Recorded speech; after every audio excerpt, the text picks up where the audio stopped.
Hey guys, welcome back to Pillbox Movies. I'm Hank, and today we're going to be watching the 2016 German serial comedy Toni Erdmann. This is a film by director Maren Ade and stars Sandra Hüller and Peter Simonischek. Toni Erdmann made a big impression in Germany, and upon its international release in 2016, it was named the #1 film by Sight and Sound for 2016. And the movie is about a father and daughter, adult-age daughter, who really don't know how to talk to each other and find very roundabout ways in bridging that gap. This film was actually recommended to me by Patreon subscriber Eric Christensen, so thank you, Eric. And if you'd like to suggest some films that I might check out in the future, consider joining my Patreon. So yeah, let's watch Toni Erdmann. And before we get started, don't forget to click the like button and subscribe for more old, obscure, and art house films. Ja? Guten Tag. Tagchen. Weiß ich, was mein Bruder da wieder bestellt hat. Toni! Ja, Tag. Guten Tag. Of course. Mein Bruder sagt, es völliger Quatsch, ich habe noch nie was Erotisches bestellt. Nicht erschrecken. Nicht erschrecken, Frau Rodika. Hello. Hello. Another movie that was covered on this channel, like German language movie, Revanche, also kind of featured. I don't know if it's really tied in or anything, but it also featured like an Eastern European emigre doing menial labor. I wonder if that's something that either of these movies were directly commenting on. I mean, I guess Revanche is, but or if this is just something that's like in the periphery of German culture. Mein Gott, was ist das denn? Ja, kommst du so aus der Schule? Nein, ich habe einen Nebenjob. Nebenjob. Na, wird hier wieder gefachsimpelt? Hallo, Papa. Hallo. Du, dein Jackett, das ist ja ganz verschmiert da hinten. Was? Ja. Nein, gut. Das ist ein ganz kleiner Film. So I do wonder, I'm going to pause for a second. I do wonder, it's probably an anticipated outcome for the movie, dealing with, an elderly father figure and stuff, that inevitably the movie, such movies' narratives might tend towards death as the final resolution. I do wonder if the movie is kind of gently steering us in that direction with a lot of indications, with obviously with his heart rate monitor, but also the retirement ceremony for his colleague, him putting on the death mask or the face paint alongside his students. And there's this kind of like specter of expectation when he encounters his daughter, that it's whether or not it's intentional, but he's kind of like presenting this specter of the eventual like resolution of this film, and she sees it and kind of like rejects it, or kind of like sees it as ludicrous, and so he washes it off. But the idea that he wants to present this mask, this outstanding, outrageous version of things, like Big Fish, I guess, is a good analog, and his daughter is kind of like rejecting that fanciful version and wants the reality with his heart monitor and his face and all of that. Kronen, die sind so langweilig. Yeah, I mean, like, there's an ongoing kind of narrative with Winfried that he likes to put on masks, but it's like covering up, or it's presenting something that's actually happening with him, like his own teeth are like, or his crowns are discomforting, so he wants to put on the fake teeth, or the mask he puts on is like justifiably for his students, but it's also a presentation of how he kind of like feels about his own mortality. Ja, das ist doch schon gut. That these like jokes or pranks that he pulls are actually his means of, I mean, obviously, but they're his means of communicating with his family, things that are too uncomfortable for him to outright state. Alles klar? Ja. Rufe ich die Inge an. Wen? Ich habe jetzt jemand engagiert als Ersatztochter. Naja, das ist ja gut. Dann rufst du dich auch zum Geburtstag an und so. Dann mache ich mir da keinen Stress mehr. Das war aber ein Yeah, there's this awkward way that parents communicate to their children, like, I have my own substitute daughter and whatnot. I I don't know if it's really like the children who are pressing the issue or the parents, but either way, there's some sort of block in the communications. This point, you know? Yes. Because we made an workshop and In my experience, it's good to integrate them as soon as possible. At the earliest point. Not a single gimbal to be found. Nein, Moment. Entschuldigung. Ich bin Anka Pavelescu. Hello. Ich bin die Assistentin von Mrs. Conrad. He's in Bucharest right now. I guess that was a bit of a point of confusion for me. How did he book this trip? I guess like travel isn't that or as hard in the European Union. Sie fragt Ihnen, ob Sie mit ihr heute Abend zum American Embassy für eine Reception gehen wollen. Yeah, she's acting as like a conduit, a go-between. Wenn she will. This is like expressing the communication breakdown that he has with his own daughter, that he can't really speak to Is her. your chief? Hallo. Hello. Mensch, das war aber ein langer Tag, was? Ja. And that's also kind of like an idea that's expressed in when he gets the makeup on her suit, that he's trying to leave an imprint, or even accidentally trying to leave an imprint on his daughter, and she's like Ich war mir ja gar nicht sicher. very dismissive, or like just tries to wipe it away. And it's not because she doesn't want this relationship with her father. Rumänische Vorstand von Maybe she Deco. does, maybe she doesn't, but he's not communicating it in a way that she can clearly understand. So again, why Romania? Romania offers significant opportunities to American businesses with products, services, or technology. Thank you. I don't know if the movie's going to be about this again, whether or not, but I do wonder if the relationship that the U.S. has with Romania is kind of like an exaggeration of the relationship that Germany has with Romania, an extension of the earlier kind of remark with the house cleaner that was in his friend's flat or house. A relationship of like dominance or infantilization between like a superpower and a smaller country that is also kind of like representing the relationship between a parent and a child. Ja, wir sind noch längst nicht da, wo wir hinwollen. And you're working in Bucharest for how long? Oh, it's been almost a year now. You keep me busy. So I guess you can ask her any shopping question. Okay, thank Oh you. damn. Ich bin eigentlich hier, um mit ihr zu verhandeln. Sie ist ja kaum noch zu Hause und deshalb habe ich mir jemand als Ersatztochter engagiert. It's one of those things with fucking parents. I don't know what to really say, but they bring up their issues with like strangers more readily than they'll bring it up with you. Yes. Wie lange willst du eigentlich bleiben? Ich habe mir einen Monat freigenommen. He took a whole month off for you, but he can't communicate that he's here to see you. Parents are just weird. It's just hard to communicate these things sometimes. I'm sure she as a child like kind of understands, but sometimes you just need to say things out loud to your kids for them to understand. Dein Geschenk.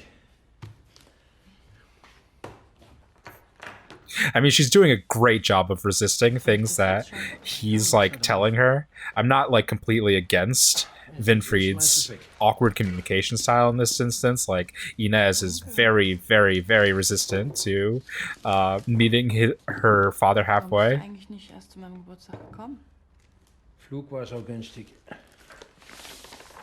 Just two very, very incommunicable family members. Danke. Das ist eine richtig gute Käsereibe. Ich zahle nicht 100 Euro dafür, dass mich jemand streichelt. I really appreciate, it's a very subtle movie as of now, but I really appreciate how poorly these two communicate with each other. I don't like, it's not even like they, I'm sure she's very sorry right now. Ja. Anyway, there's a time slot in it's not even like it's like really high stakes or anything. I mean, if he's dying, then it is high stakes, but like, it's not like they benefit really from not communicating with each other, but they're just so stuck in a pattern We have 2 glasses of champagne. that they just can't directly they just can't be warm or intimate with each other. Okay. Meine Firma lässt hier so viel Geld. Na? Bist du eigentlich ein bisschen glücklich hier? He's just trying to find out if you're happy. Are you happy? Can you talk about these things with your dad? Was meinst du mit Glück? Glück ist ein sehr starkes Wort. What a great time to be philosophical when speaking to your father. I'm speaking from a place of knowledge. Like, I really understand this. That's why I'm so outraged to see this behavior. Schwören jetzt ganz schön viele Begriffe rum hier, ne? Spaß, Glück, Leben. Spaß, Glück, Leben. Was findest denn du lebenswert? Wenn du schon die großen Themen hier hochbringst. He finds life worth living with you. I don't know why he's been so resistant to say it. Das kann ich jetzt so spontan gar nicht sagen. It's just Ja, ist mir schon klar, aber da musst families are so weird. No, you're not disturbing now. You're already there. Okay.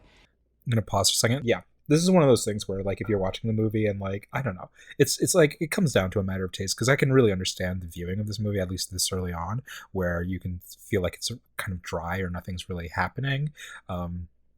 And I guess it's just like a matter of taste or where you are in your life. For whatever reason, where I am right now, I'm like, it's like brutally honest about ways in which families are incommunicable with each other, about very unserious shit and about very serious shit. And yeah, I'm just like, I'm floored by its subtlety of presentation. Das ist eigentlich viel interessanter und rumänischer als der Ceausescu-Palast. Es ist die größte Mall Europas und keiner hat Geld, sich irgendwas zu kaufen. They're really, really mean to the Romanians in this. The Romanians can't have anything to themselves. It's always got to be like an outward projection, like a playground for the benefit of the Western Europeans or for the Americans. Everything's like a tourist destination. Everything is outward projecting. Nothing is culture for itself, for its own inhabitants. What a brutal way to view the world. What a brutal capitalist, imperialist way to view the world. Ich weiß halt auch nicht, ob es dir wirklich so gut geht, wie du immer sagst. Selbst wenn ich aus dem Fenster springen wollen würde, wären du und die Käsereibe auch nicht die Kombination, die mich davon abhalten. It's not a thing to say to your dad. Hast du in deinem Leben noch irgendwas vor, außer anderen Leuten ein Furzkissen unterzuschieben? What plans does he need for life? I don't understand. So I don't know. Like I don't even know if I really want to reason that she's so resistant to her dad. I don't think that would like improve the narrative, but I am curious. I guess because she's like a professional, she's serious, and he is whimsical, and it's the same relationship in some ways as Big Fish. She resents her dad for being this like flighty, childlike, deeply unserious person, and so she kind of like overcompensates by being way too serious and way too career focused. It's one of those things where I'm like, how did their relationship deteriorate? Like, what happened? What was the impetus? And it's like, it really doesn't matter. This is how families actually are. Machst du da jetzt dazwischen? Ich kann dich doch jetzt nicht so hier lassen. Das ist echt nicht so schlimm. Ich komme damit runter, ne? This is one of those instances where you would think, like, in a Hollywood script, the line of dialogue would be like him saying, no, I didn't mean your foot. But that's the thing about this script, that it's so razor focused on them not saying anything, not communicating anything clearly to each other, that he can't even say that. He can't even say like a simple deflection or a simple like clarification like that, because it would be too revealing of their actual wants. It wouldn't even be like that revealing, but comparatively for the kind of dynamic that they have, that would be expressing way too much. They're just like a deeply incommunicable father and daughter. I admire it. This is the kind of people that I hang around. Immensely frigid. Immensely.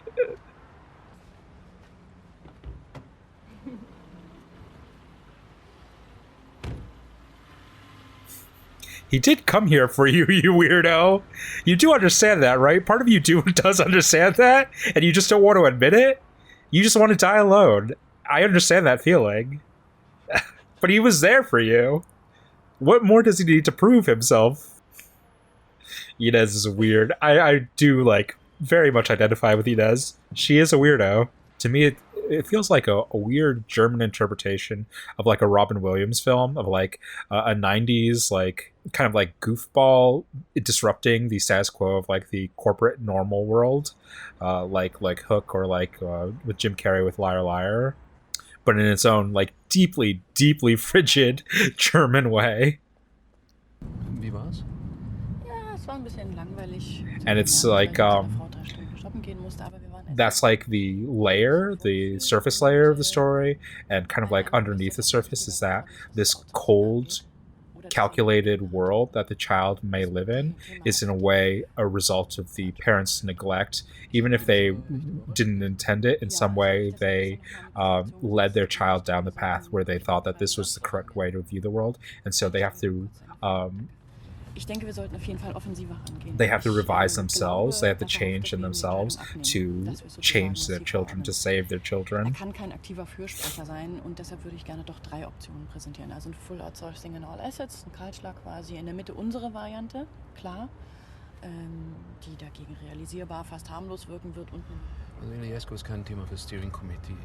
Das legen wir schön. And this is also like a fun kind of reinforcement of the idea of Inez being like deeply incommunicable.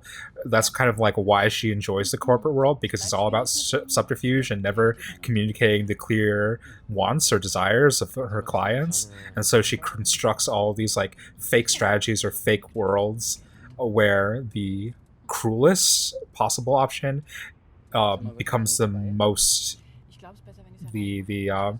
the most humanitarian or the most utilitarian. So I guess that's the message of this movie. Like, if you want to get ahead in the corporate world, then just don't know how to talk to your family. We need a fully waterproof and positive business case before we can start anything. What you're proposing, speaking of I hate this fucking corporate world. We're gonna need a detailed analysis in order to confirm what we already decided months ago. How we can improve our cooperation with Mr. Iliescu.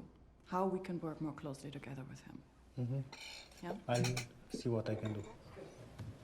It's all such fucking bullshit. That's like the hidden lie of like the corporate world of like all these industries that they like say that they have like tests and analysis and quants and meta-analysis for all these decisions. And when you get at the root of it, the decision was already made early on, and they've created an algorithm or an analysis or a committee that will take a longer time arriving at the solution that they already had, that they already thought of, that they already wanted. Okay. Nächsten Schritte sind klar.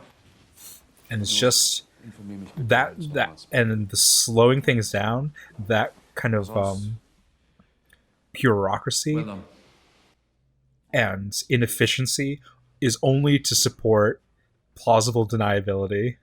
The decision was already made. It's just like so stupid. Just more lies, just more kids who can't talk to their dads and dads who don't know how to communicate with their kids. How was your night with the Chinese? After 30 minutes, they were drunk. But I sold one flat, at least. So that's good. Oh yeah, because God. we were just fighting over, who had the most horrible weekend. International robber parents are the worst. Yeah. Not the greatest portrayal. Like not the had the most horrible weekend of my entire life, actually. Oh my god, they're just such terrible people. My father visited me spontaneously without any warning. But actually, he was just having a crisis because his dog died. He wasn't having a crisis with his dog. He wanted to see you. May I offer the ladies a glass of champagne? Oh god. Oh. I cannot drink all that alone. Oh no. Please view. I'm Toni. Toni Erdmann. Toni Erdmann. Erdmann. Ines Conradi. Nice to meet you. Thank you very much. Family's weird. It's one of those things where it's like, this is like madness. This is like the only like something that's capable in stories and narrative or in movies. But it reflects a real life dynamic. And also I'm here because of a famous dentist, He made all new. My teeth are too small. But the doctor is Italian. And he's not a dentist. I'm gonna pause for a second. Pause. I just want to make a small remark. Like, there's so much of this movie is about kind of tourism and like outsourcing. It's stated as like the overall goals of the company that Inez works for, but all of this kind of like outsourcing of like utilizing poor countries or the Eastern European part of the EU as like a landing ground for whatever delights and whatever kind of like weekend getaways, and just like a place for you to not be who you are in your homestead. And that's something that's like obviously insanely manifested by Winfried. But the idea that he comes here to get dental surgery done is also kind of like reflective of like going to poor countries in order to get like health services or cosmetic services that wouldn't be allowed or would be too costly in your home country. There's the shopping that Venneberg's wife does. I'm sure there's going to be some component of this that is like about like sex tourism or something like that you're allowed to like let loose and stuff. But the idea that like people of the West, being Germany or being the US or being like the UK to Germany, people on the western end of the spectrum view everybody below them as just like a playground or a place to kind of like pump and dump, just like a place to get fucked up or a place to get surgery or a place to have sexual dalliances and then leave as though nothing had been impacted, just like leaving your refuse, your shit somewhere else that's outside of plain view. It's a really harsh indictment on Western European culture and how they view members within their own union. So what are you relaunching? Oh, it's the website. Are they eating at Da Vinci again? She's only been eating at this one place her entire time here. God. Sandra Hüller's smoking. Ja. Ach, schick mir einfach ein paar Pics. Ja, super. Dann ruf ich dich an. Of course. Only Bogdan. Romanian lover for you. Yeah, and the sex tourism aspect of this again. Gesagt, ich soll dich nicht so oft vögeln, damit du deinen Biss nicht verlierst. Aha. Ich hab gesagt, deswegen vögel ich dich überhaupt. Ich vögel dich stark. Ja? Mein Sperma hat Superkräfte. That's not how I wanted to learn those words. Ich will, dass du versuchst, eins der Petit Fours zu treffen. Ew. People on vacation just like, I'm not trying to kink shame or anything, but something takes hold of you. Does he need like a lotion or something? Is everything okay down there? That sounds kind of rough.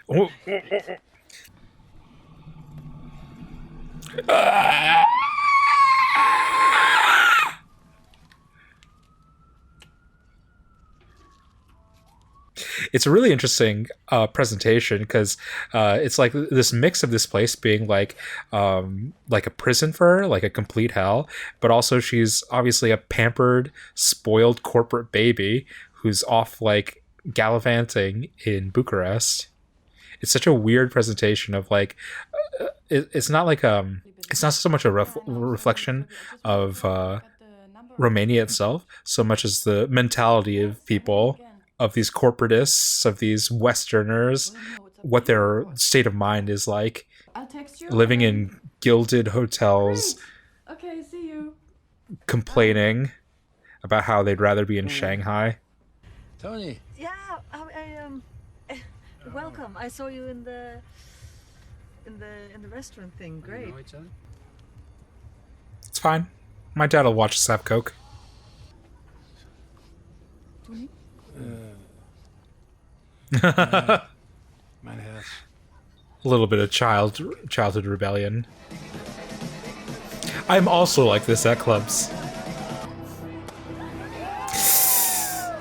This poor guy has consented to be in his daughter's life, regardless, to see every nook and cranny of it, and perhaps not judge her, because I was under the impression that this would be a sort of story where he was going to try and liberate her, save her from her desperate corporatism and all of that, and maybe that is still going that direction, but the sense that I'm getting is like he's actually just willing to like sit and observe, that he's willing to take in the whole totality of his daughter's life and not really make any judgments or pronouncements about it. That's actually the opposite of that the plot that I thought, the direction that I thought that this was going to go would be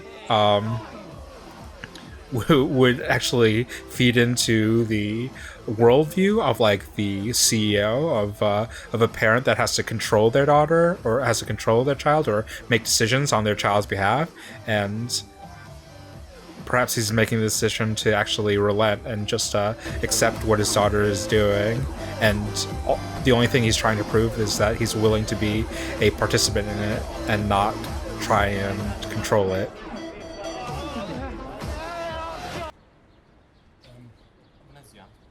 Please, from this Rätsel 4. And one of the only instances of seeing a character within this setting walking around in actual Bucharest and like actually eating the local food, as opposed to going to the Italian restaurant with all the curtains drawn and everything, just like unable on a fundamental level to live in this city and to actually engage with it in any way that isn't tied to some sort of, I don't know, event.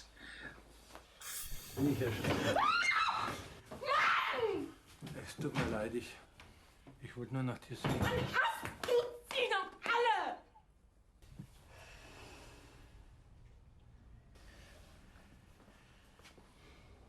And he can't communicate with her as her dad, so he's got to adopt the Erdmann figure again. I have to arrest you because of drugs. Well, they're in a pickle now. I guess they're gonna have to just be like this the entire rest of the day.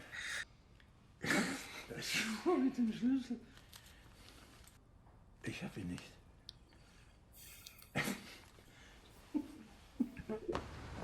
I'm sorry, Bogdan. My father made a stupid joke. We have to solve this problem.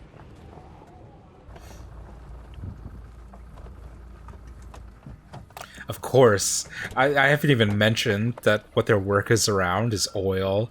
Of course. The great capitalist resource. Hope to finish it by the end of the week. We use an artificial lift system. That is not good. Mănuși, lasă pe altul dacă nu poți cu mănuși. Ia nu și cu tare că îi se văd fără mănuși. He knows our security standards. Please don't fire him. But I will. No, I said don't fire him. But I will. Bei dem Gedanken in die Hose machst, dass nur einer von denen entlassen wird. Eine kurze Pause, bitte. I like how she's like worried about his behavior as though he's actually a part of this company. Like she doesn't need to. The reason that she's actually upset is because she is narratively she's ashamed of what her job is and revealing it to her father. So she's kind of like battering him, accusing him of not understanding the realistic needs of the corporate world. Fantastische. She's really embarrassed by all these things, but you know, she can't really talk about it with her dad. And I kind of like this characterization of her only being able to sleep with her dad in tow. Like, she has to stay alert and stay ready in her like corporate setting, and while she doesn't know it or understand it, she's actually able to relax and take a breath and take a back seat when her father's around. Lass mal aufhören, Papa, jetzt.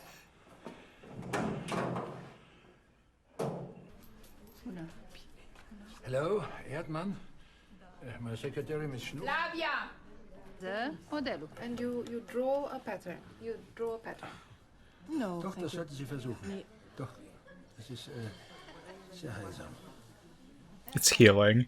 I do think in some ways, I don't know, at times, like, I think the movie presents its core values or its morals a little bit too plainly. I don't know. That I like, because going to pause for a second because I do think like the movie at its core has very simple morals, and it's good to have those morals. And sometimes, depending on the platform or the modes of expression, it's good to just say those things out as plainly as possible. But at least in my reading of the film, the disconnect between Winfried and Inez is part of what makes it hard to say those things out loud. So when Winfried says it out loud so plainly, it kind of, at least for me, goes against his entire characterization for most of the film, that he's unable to communicate these things with his daughter. And maybe this is him like learning or like trying to like be more direct with her. But I feel like that kind of understanding has to be arrived at. I don't know. I understand we're getting towards the end of the movie and we have to start like ramping things up and saying these things as directly as possible for the part of the audience that kind of doesn't get what's happening. But for me, because I've been riding along this train for so long, this feels like an overabundance of explanation where it wasn't really necessary. Sorry, I really have to leave now. Thank you very much. It was really interesting with the painting. Maybe we can sing a song for you, just to say thank you. Why not? Okay, it will be nice. Yeah, sing a song. Okay. In some ways, I think a song is more expressive than the lesson that he states to her. And she'll have like a weird little breakdown in the midst of singing it.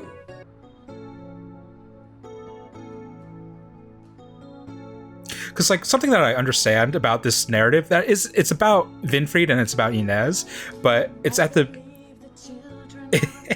God, this is such a hilarious song. Oh my fucking god. But it's not the sacrifice of portraying the Romanian people as like an actual people with their own wants and needs. They're just here to like buffer up the emotional journey of our two leads. This is so ridiculous. Laughter.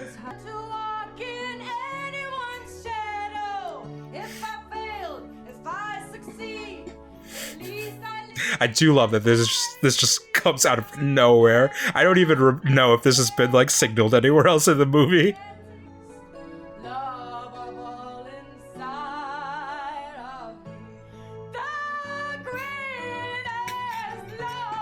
Yup.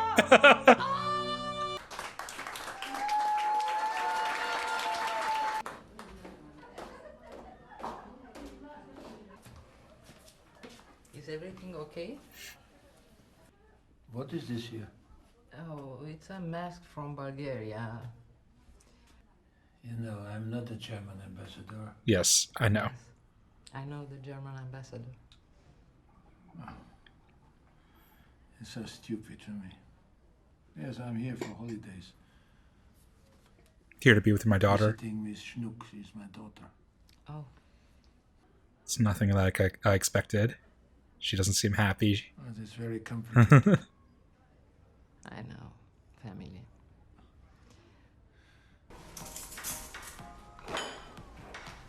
This like so perfectly encapsulates Inez's character, like the self-sufficient professional woman that she has this expensive dress. She's preparing for this important event. She has nobody to zip up her dress, so she has to do it with a fork.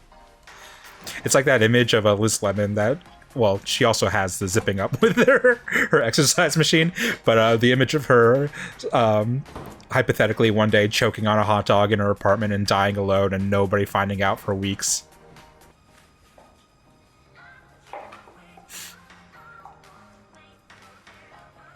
I really like this kind of imagery because it seems very like lonely on film.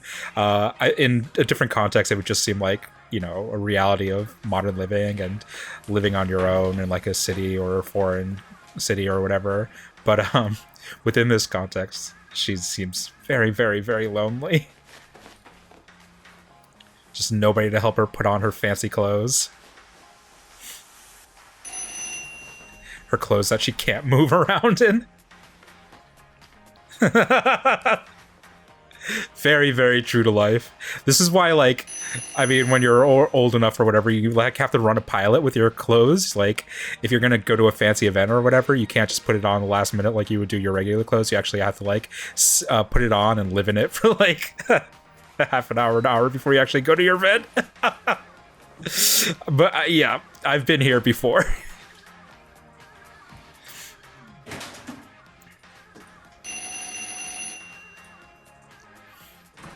Girl's having a full-on meltdown. Oh, no. This is Jesus Christ. She's having a full-on meltdown. Just from not being able to put on her clothes properly. It's a lot of other stuff, obviously, but she's having a full-on meltdown. It's just like so perfect the way that she manifests it, because usually, like, when you have a meltdown, you have a crazy makeup, my hair's all messed up meltdown. But her meltdown is so true to her character that she had clothes that didn't fit perfectly or that she couldn't configure perfectly, and so her solution is just to be naked for a little while. It's just... It's a perfect representation of her personality. Go put on your clothes! You crazy! Oh my god.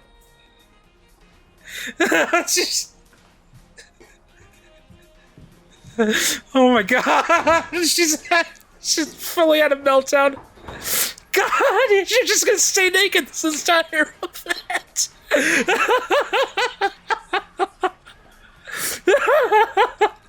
Inez, it's okay. Yeah. Sometimes you need help. Kind of a last I totally understand that. But yeah, I don't know if this is the right way to actually, like, display that. I bet your closet's bursting.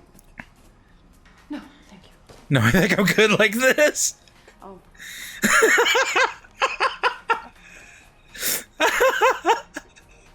Shall I go?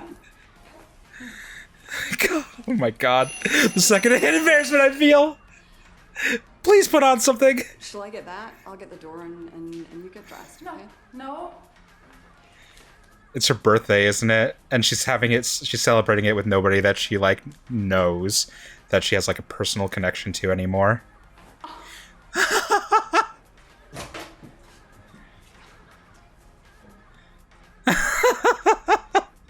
Oh my god, Inez. Nichts Schlimmes, Gerald, ich hab einfach nur nichts an. Okay. Das ist ein Nackempfang. Whatever that is. Ach, interessant, okay. Sehr interessant. Fürs Teambuilding, weil du hast doch, aber es ist eine blöde Idee. Ist mir einfach nichts Besseres eingefallen. Ja, du musst ja nicht mitmachen. I'm definitely not getting undressed. Well, then you should leave. Sorry, but then you have to go. Really? Yeah. I mean, if this is what she needed, good for her. I'm glad. I'm glad she could liberate herself. Inez is a weird girl. I feel for her. She's got a lot going on. She's a fucking weird girl. Weird lady. Weird woman. I feel so much for her and feel at such a distance from her. That's like one of the greatest feelings I think you can encounter in cinema. Feeling so familiar and so alienated from a character simultaneously. Because, like, you just get to see so much of Inez's character in this action. How in stark contrast it is to the rest of her in the film. And how much it's, like, a revelation of something that she really wants but can't articulate. She just... Her wants and her needs aren't really that foreign, but her inability to articulate it is, and the ways that she manifests behavior in the absence of that articulation. Is alles okay? Just having a constant meltdown. Yeah. Maybe put some music on? Okay, he did come. I'm kind of surprised. How did he know about this? Is that the Hungarian mask? Did he come as the Hungarian thing? This is a very different environment than he was expecting. It's obviously Winfried. Oh, this is a way he's going to be able to communicate with his daughter, because he can't communicate with her as his own identity. This is part of what his pranks are, so he has to communicate to her through a mask. It's almost operatic in a way.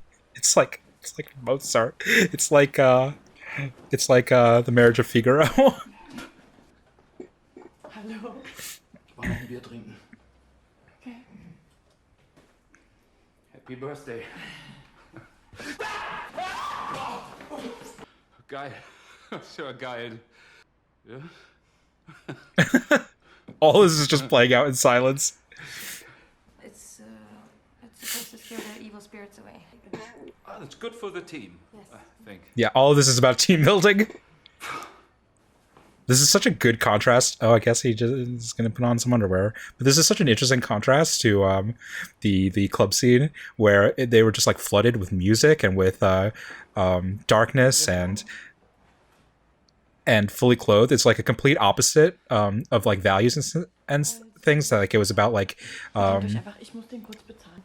that was all about like sex and intrigue and here it's like totally silent and they're nude, but there's like no sexual interest in it or charge to it whatsoever. Like the club scene, like because it fits within like the boundaries of social decorum, all of the kind of like subterfuge is like permissible underneath the surface. And here, where everything's out in the open, it kind of like breaks social decorum, and so nothing is on the table.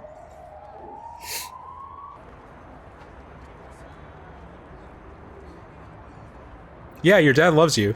It's okay for you to admit that, and it's okay for you to want that. He doesn't know how to express it some of the times, and maybe you could ask him to express it a little bit more clearly sometimes. But I think him showing up in a Hungarian spirit costume is, while not as plain spoken as possible, it is as like bold as possible a declaration.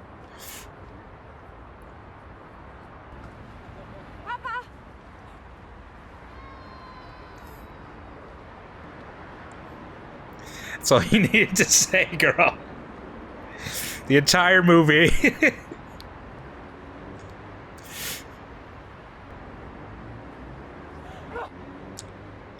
And he couldn't say it himself. He had to say it through a mask. He's a weird guy too. They're both very, very weird.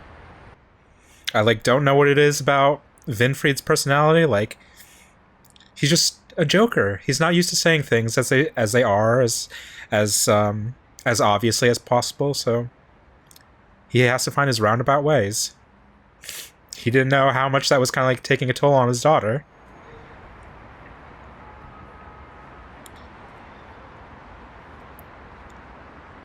Everything okay? I think I'm having a heart attack. Okay. Yes. It's a very interesting way to frame this, that we're not seeing his face throughout this entire thing, that we are deprived of this moment of like vulnerability or showing like the actual like deterioration of Winfried. This character like as like a joker or as like a kind of Pierrot-ish character, even if he like lives in this depressive state or even if he has this depressing conclusion, like it's almost his job metaphysically or within the scope of the film to not show it to us. Because he's a joker, he's not going to show this cruel side of the world to us. It's a beautiful fatherly sentiment. It's not always like the correct way, I think, to Hello. to deal with your kids. Seid ihr soweit? Ja, okay. Bitte schließen Sie den Sarg. I'd hate to be an actor at this age. This is basically one of the few scenes you're playing out. It's either your death scene or your funeral. It fucking sucks. It's a true part of life. It's a part of life that you'd want to represent on the screen. But for that to be like a good percentage of the roles that you play after you reach a certain age, that fucking sucks. These people want to get laid on screen. They want to kill people on screen. They don't want to have their funerals on screen. Ist alles. A bunch of masks. Masks I used to play with as a kid. Wegen deiner Frage da in Bukarest. Nach dem Leben.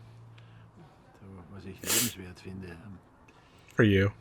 He finally found the way to say it directly to her. It took a long, long time. Und jetzt sitze ich manchmal da, erinnere mich, wie du Fahrradfahren gelernt hast. Wie ich dich mal an der Bushalte eingesammelt habe.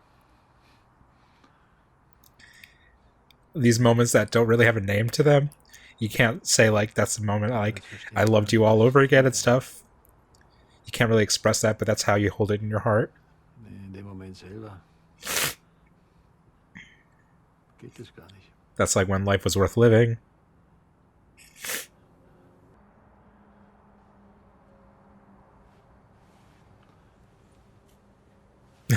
He still didn't find a way to say it.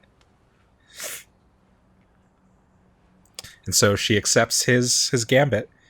If he can't say it, she'll play a prank, and that'll express her ability to understand. I feel bad explaining these things in this movie because this movie's about so much that's left unspoken. About not like secrets that families have, but about secret languages that families have. And so I feel like I'm spilling some family beans by like talking through this shit, but I'm only speaking through it so that I don't have a fucking breakdown watching this.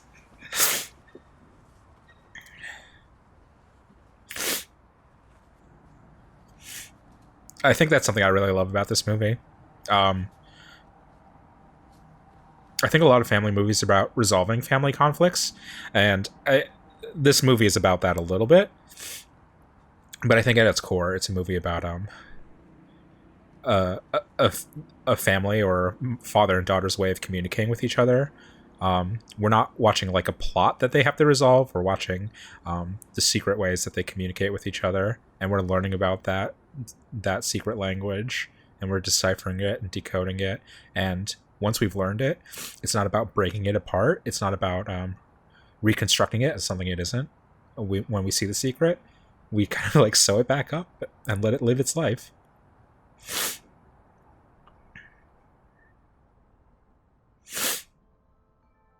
As one does with family. Ooh, cool. I can I don't know if I'd entirely say like I'd recommend this for everybody. It's a little bit long and it might not be your taste or your tempo, but for what it is, I really enjoyed this. I think I've said everything I need to say about this. Sandra Hüller's tremendous performance, and while I like the directing from Ade wasn't like from a compositional, like from a director wasn't like crazy, like the writing direction combination, the story construction, the kind of like personality that it has, the intimacy that it has. It's a really, really well told story. So yeah, that was Toni Erdmann. I really love that. If you enjoyed Sandra Hüller's performance, you can see her in Anatomy of a Fall this year. Sibylle, I would recommend this more than Sibylle. Sibylle's, I think, is really, really, really good, but perhaps obviously even more divisive than this. Sibylle is a weird movie, and she's not really in it that much. But yeah, give Toni Erdmann a look. Let me know what you think of the movie if you've seen it. And in the meantime, don't forget to click the like button and subscribe for more old, obscure, and art house films.